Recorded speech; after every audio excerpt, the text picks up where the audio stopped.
Reflexiones Artificiales, el podcast.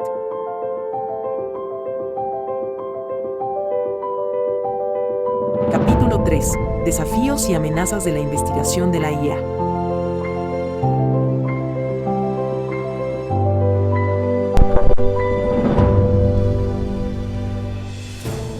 Hola y bienvenidos a este tercer capítulo de Reflexiones Artificiales, el podcast. En este tercer capítulo hablaremos sobre los desafíos y amenazas de la inteligencia artificial y lo que puede significar el investigar herramientas con niveles de conciencia más allá del de GPT-4. Este episodio es un poco especial, es el primer capítulo que tenemos en formato de video podcast y es el primero también que integra el formato de entrevista. Quien inaugura este espacio es Santiago Rodríguez, estudiante de Ingeniería de Datos e Inteligencia Artificial de la Universidad Autónoma de Occidente en Colombia, cofundador del Movimiento Cultural y Literario Poesismo y rector de la Escuela Poesista Monetae. Santiago, bienvenido a SMH 360. Muchas gracias, Sebas. ¿Cómo vamos? Bien, pues bien, te planteo la pregunta central. ¿Cuáles son las principales amenazas de la inteligencia artificial en un futuro? Yo creo que responder a esa pregunta... hablemos de qué es principal y qué es secundario en este caso. ¿Qué entendemos como principales? ¿Qué es lo que más nos debería importar? ¿Cuáles son los puntos más vulnerables del ser humano de cara a la inteligencia artificial? Para algunas personas lo más importante es conservar su puesto en el mercado laboral. Para otras personas lo más importante es conservar la esencia del ser humano como un objeto inalcanzable por cualquier sistema que no es el ser humano. Entonces, si ponemos ese paralelo entre la relevancia que tiene X cosa para un grupo de personas y Y cosa para el otro, esa sería la amenaza principal. La amenaza principal sería que la inteligencia artificial desarrolle la capacidad de ser mejor que el ser humano en ser el ser humano. Pues bien, ese es un planteamiento muy importante, pero ¿cómo podríamos llegar al punto en el que la inteligencia artificial sea mejor ser humano que el propio ser humano? Ok, es muy interesante porque precisamente ahora estaba viendo un video de un canal de YouTube que se llama AI Explained, donde se explican los papers que van saliendo de más importancia, y en el Technical Report, en el reporte técnico de Palm 2 que salió ayer, se explica en uno de los apéndices cómo Palm 2 y otros modelos de lenguaje ya son mejores en todos los campos del lenguaje, en todas las habilidades que requieren el lenguaje, son mejores que el ser humano promedio. El ser humano promedio ya es inferior a las inteligencias artificiales de cara a situaciones que implican lenguaje. Solo seres humanos que se han vuelto expertos en ciertos campos del lenguaje son mejores que la inteligencia artificial en ese campo. De resto, el modelo de lenguaje es en general mejor que un ser humano promedio. Pero, bueno, otra pregunta ya es más bien el cómo se podría llegar a combatir un poco eso, porque hemos visto que algunos gobiernos han buscado legislar un poco más en cuanto a todo el tema de la inteligencia artificial. ¿Creerías que de pronto un poco el prohibicionismo podría llegar a ser la solución? No, en primera parte yo siento que no hay forma de dar un dictamen, porque cada semana le cambia a uno la forma de pensar con respecto a estas tecnologías. La semana antepasada te diría que sí me parece que el prohibicionismo es una buena alternativa para poder hacerle freno al avance tan acelerado que están teniendo estas tecnologías. Pero hoy me parece que lo más importante es la inversión en nuevos campos de investigación para poder entender mejor cómo se desenvuelven estas tecnologías, qué habilidades emergen de lo que conocemos de ellas. Un buen paralelo sería lo que hace la Unión Europea de cara a los modelos de lenguaje, que las están prohibiendo en varios países de la Unión Europea por las leyes que hay en cuanto a los datos, a la privacidad de los datos, por cómo estos modelos han sido entrenados con la mayoría con datos que no han sido solicitados propiamente. Mientras que Estados Unidos, esta semana que hubo una reunión con varias de las cabecillas de las grandes empresas de inteligencia artificial del momento, salió a la luz de que iban a disponer de un presupuesto bastante grande para inaugurar nuevos centros de investigación únicamente de inteligencia artificial. Entonces ya empezamos a ver la carrera, pero Una de las grandes piedras en el camino es si esta carrera se convierte en una carrera por el dinamismo, por el desarrollo. En el reporte técnico de GPT-4, una de las pautas que ellos proponen en cuanto a desafíos futuros es que se convierta en una carrera el desarrollo de la inteligencia artificial, que las empresas empiecen a querer más y más y más poder a sus herramientas sin considerar los riesgos que esto acarrea, y por ende el impacto en la sociedad sea mucho mayor y sea mucho más improvisto. Bien, pues es un planteamiento bastante complejo, pero por ejemplo hoy en día, ¿qué tipo de herramientas de contrainteligencia artificial existen como para identificar un poco lo que fue creado realmente originalmente por las inteligencias artificiales y lo que realmente sí es humano?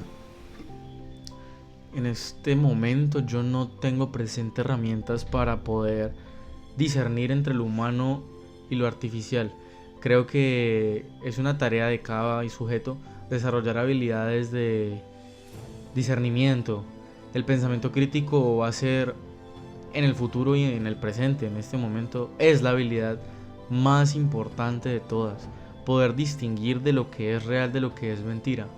Si antes estábamos en la época de la posverdad, donde cualquiera podía comunicar por internet una noticia falsa, lógicamente veraz, pero realmente falsa, y la mayoría de las personas se la iban a creer como algo real, y a eso se le llama posverdad. Hoy en día estamos en una era, yo apresuradamente diría, una metaverdad, ni siquiera una meta mentira, porque entonces va más allá de la mentira. La mentira cuenta con un componente muy importante, y es la forma en la que maquilla la realidad. En este escenario no estaríamos maquillando la realidad, sino que estaríamos generando una realidad alterna, completamente diferente a la realidad que nuestros sentidos pueden captar, que se puede malinterpretar por realidad que hace parte de nuestra realidad. Entonces ese concepto que acabo de dar aquí mención de metamentira vendría siendo la realidad alterna que se cuela en nuestra realidad y la damos por sentada y actuamos con base en ella. Es muy importante el pensamiento crítico por eso mismo.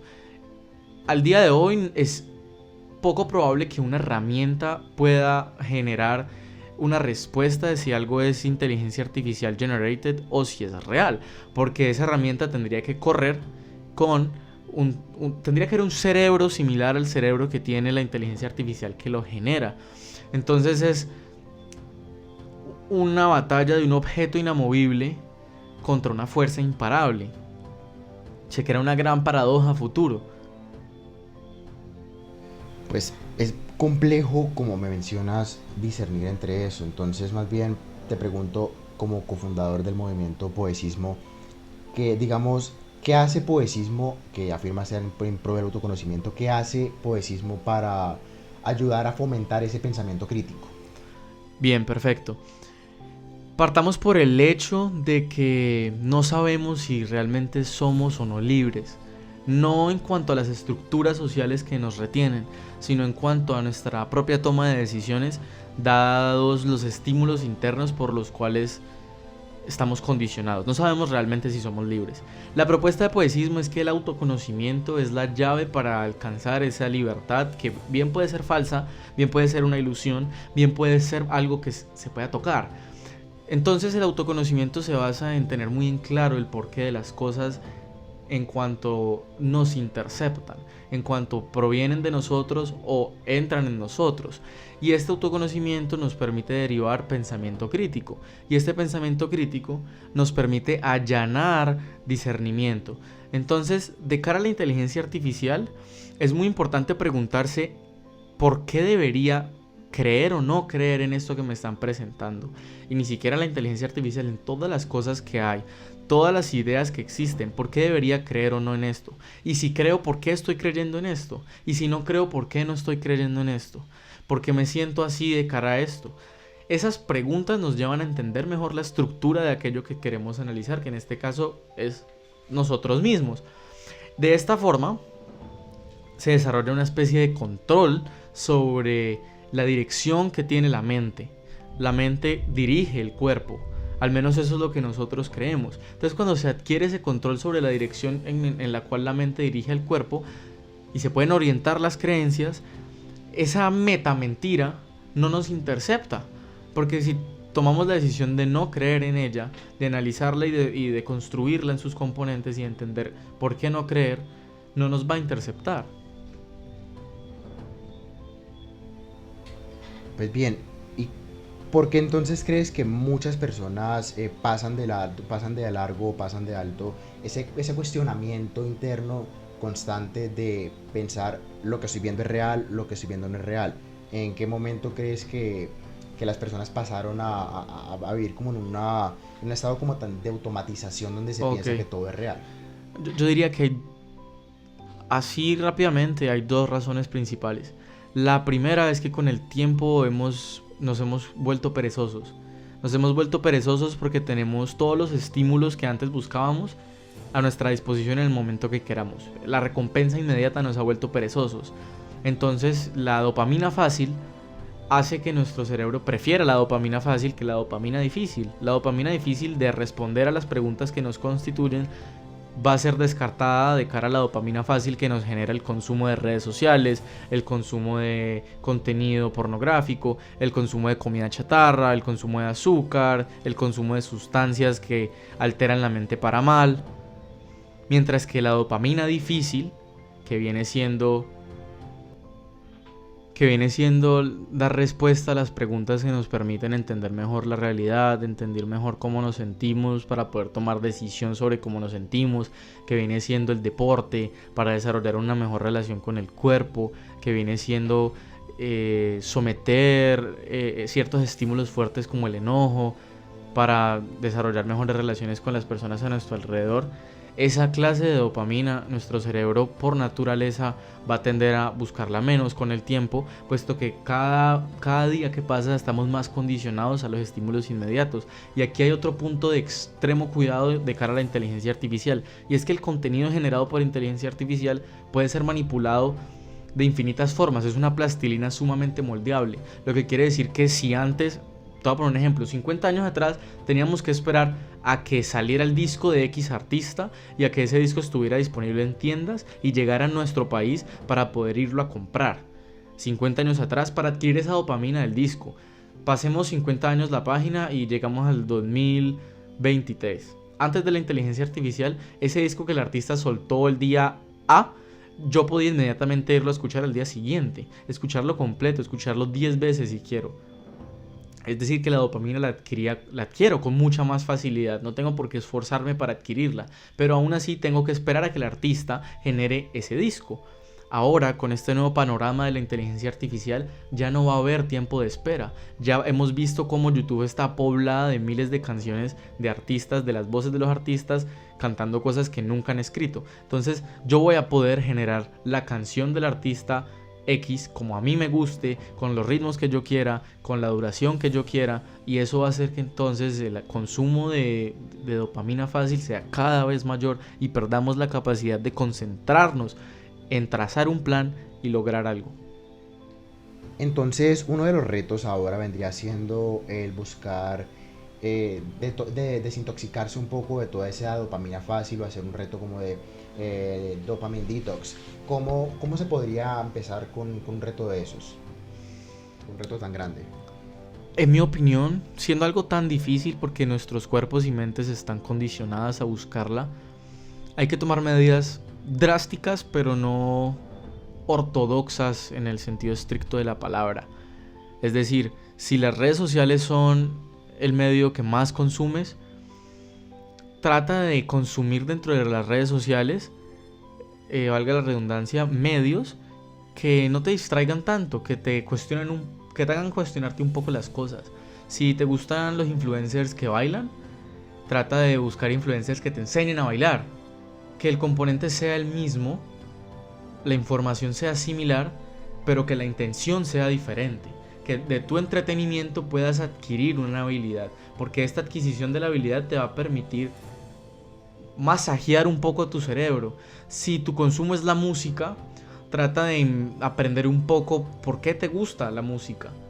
¿Qué es lo que disfrutas de ella? Haz el esfuerzo. Tiene que ser un esfuerzo muy consciente. Así como cuando levantamos una pesa nos tenemos que esforzar, esto también toma esfuerzo. Trata de meditar, por ejemplo. Trata de concentrarte en tu respiración 5 minutos diarios. Repensarte las cosas un poco, de cuestionarte una que otra cosita. Y con la reiteración tal vez se te vaya haciendo más atractiva la idea de perseguir la dopamina difícil, porque tu sistema de recompensas internamente va a cambiar. Pues es bastante complejo, pero lo planteo de esta manera, más bien, ¿cómo el reto ahora vendría siendo cómo, digamos, masificar ese conocimiento y esa ideal de dejar de perseguir la dopamina fácil, dejar de recibir la dopamina fácil y empezar a perseguir la dopamina difícil? ¿Cómo podemos volver a, digamos, a ese punto en donde se perseguía la dopamina difícil en lugar de conformarse con la fácil, a nivel de masas, pues? No sé, Sebas, yo pienso que a nivel de masas es algo imposible de lograr. A nivel de masas a todas las personas es algo imposible de lograr. Hay unas cuantas mentes más receptivas a las herramientas que otras. Entonces el reto está en desarrollar esas herramientas, hacerlas entendibles, hacerlas asequibles para todas las personas que quieran acceder a ellas y empezar la divulgación de que existe otro componente de la realidad que se acerca más al concepto de realidad que aquel componente que la mayoría de personas persiguen. Bien, y si hoy en día se tiene tan planteado y tan, por llamarlo así, romantizado el uso de la inteligencia artificial tan para nuestras tareas diarias, desde la educación, desde los negocios, ¿cómo se puede entonces generar una desintoxicación de esa dopamina que tenemos tan presente tanto en nuestra vida personal como en nuestra vida profesional o educativa? Ahí hay que partir de una serie de herramientas para la conciencia. Viene siendo el no uso de las inteligencias artificiales para obtener soluciones inmediatas, sino obtener procedimientos que nos lleven a las soluciones.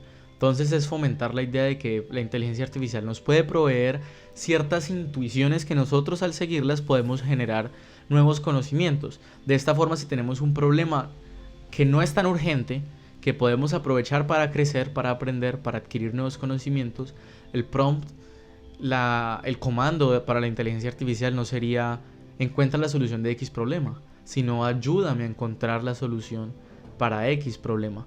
Pero tú eres un asistente, tú no eres un todero, no eres un te tengo la solución, no, es un te puedo ayudar a encontrar la solución.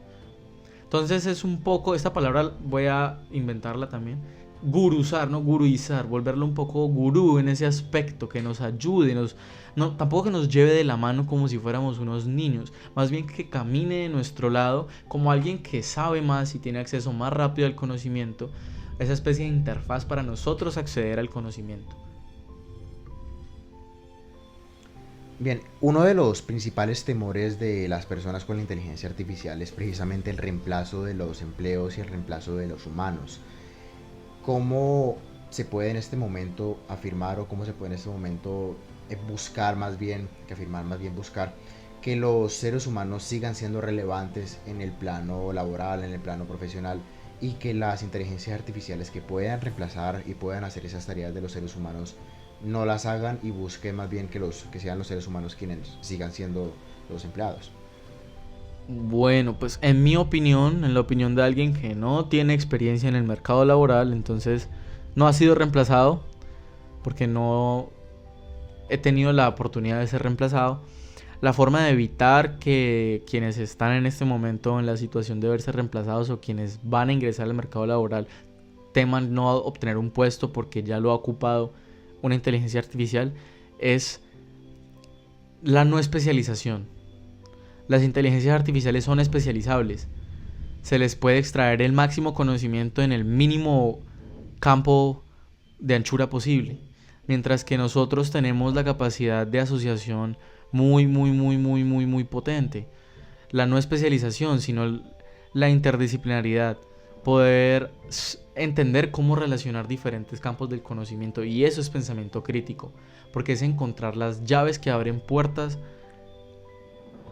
a diferentes pasillos que comunican campos del conocimiento que a priori son incomunicables. Bien, y te pregunto esto para ir cerrando. Hemos visto que las inteligencias artificiales son capaces de crear inclusive piezas de poesía, piezas poéticas. Poesismo es un movimiento cultural que constantemente en sus redes sociales, principalmente en Instagram, comparte piezas poéticas y piezas de reflexiones. ¿Cómo se asegura Poesismo de que esas piezas que reciben sean de personas reales y no sea una persona o no sea una publicación creada por alguna inteligencia artificial? Es decir, ¿cómo logra identificarse una publicación tan profunda y que sea realmente una publicación humana? Bueno, yo creo que en ese caso el componente de la honestidad de la persona y de la intención del por qué quiere que otras personas lean algo que se ha escrito es lo que determina si nos llega contenido generado por inteligencia artificial o generado por un ser humano, porque como tú lo dices, son capaces de generar piezas poéticas muy top, muy de alto calibre, muy conmovedoras, ¿no? Pero la intención no existe, porque la inteligencia artificial no tiene una experiencia, entonces no tiene una intención de comunicar una experiencia, simplemente de cumplir un comando, o al menos eso es lo que entendemos por ahora. Entonces no hay una forma de determinar si una pieza poética es escrita por una inteligencia artificial o un ser humano.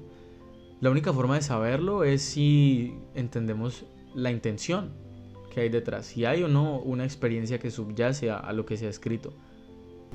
Pues bien, muchísimas gracias por aceptar este espacio. Santiago Rodríguez, estudiante de Ingeniería de Datos e Inteligencia Artificial de la Universidad Autónoma de Occidente, el cofundador del movimiento cultural Poesismo. Muchas gracias por aceptar este espacio.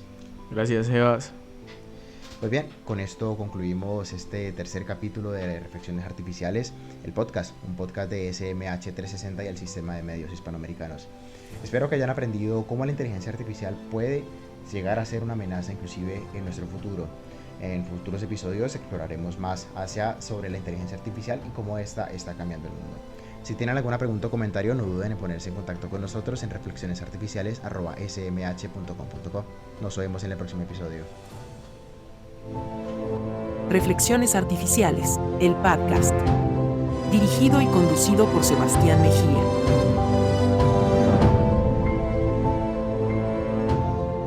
Un podcast de SMH 360 y el Sistema de Medios Hispanoamericanos SMH. Gracias por escucharnos. Recuerda que puedes escribirnos al correo reflexionesartificiales@smh.com.co.